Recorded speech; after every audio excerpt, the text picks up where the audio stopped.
টুকরা দেখতেছি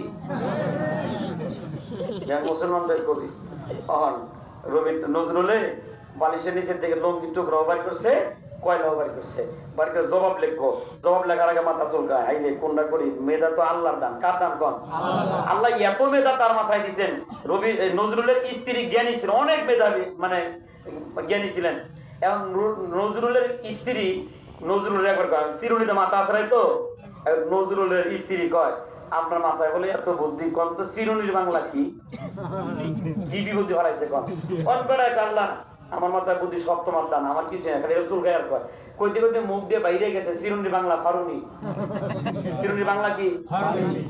নজরুলের স্ত্রী খারাপ ডিকশনারি দেখে নেই, পরে বই খুলে দেখে চিরুনির বাংলা ফারুনি।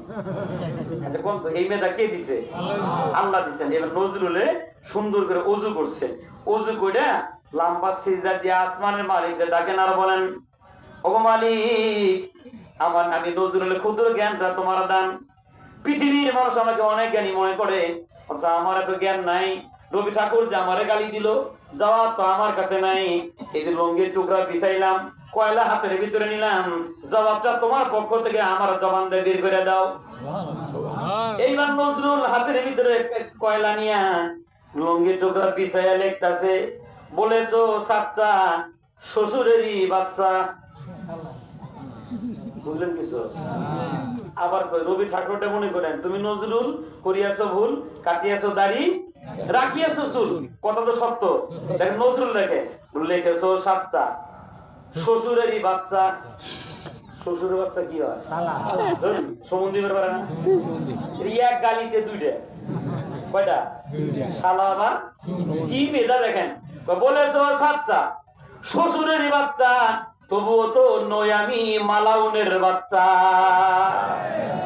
তুমি রবি ঠাকুর কাটিয়া চুলে রাখিয়া দাড়ি, তুমি রবি ঠাকুর কাটিয়া চুলে রাখিয়া দাড়ি, ইমান ছাড়া করিয়াছো জান্নাতের আশা। আমি নজরুলের আল্লাহ কি বাউই পাখি, তোমার দাড়িতে বাঁধিবে বাসা। কাদের কবি? হয় না কাদের? ওই যে কবি সম্রাট আয়া পড়ছে, আয়া কয় আব্দুল্লাহর বেটারে কবি বলা হয়। আমরাও কবি, বাস্তবতার সাথে মিল নাই।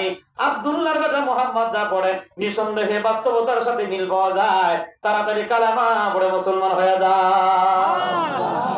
আবু জাহেল কয় এটাতেও ঠেকানো যায় না। দিন যায় মুসলমানের সংখ্যা বাড়ে, দিন যায় মুসলমানের সংখ্যা বাড়ে, শেষ পর্যন্ত সংক্ষিপ্ত আকারে শোনাই। কষ্ট দিছে কি? দাওয়াত দিচ্ছেন কয় তারিখে? 27 তারিখে দাওয়াত দিচ্ছে, 27 তারিখে, 29 তারিখ, তাহলে না না হিসাব মিলাই দইব তো। আগামীকালে বক্তা আমি আপনার পাতি কি বলে বলেছে, গাছবাড়ি দাঁতভাঙ্গা আর সাজদুল বাজি দিয়ে ওখানে আমার ওয়াজ করায়, আর একবার হক নষ্ট করতেছে।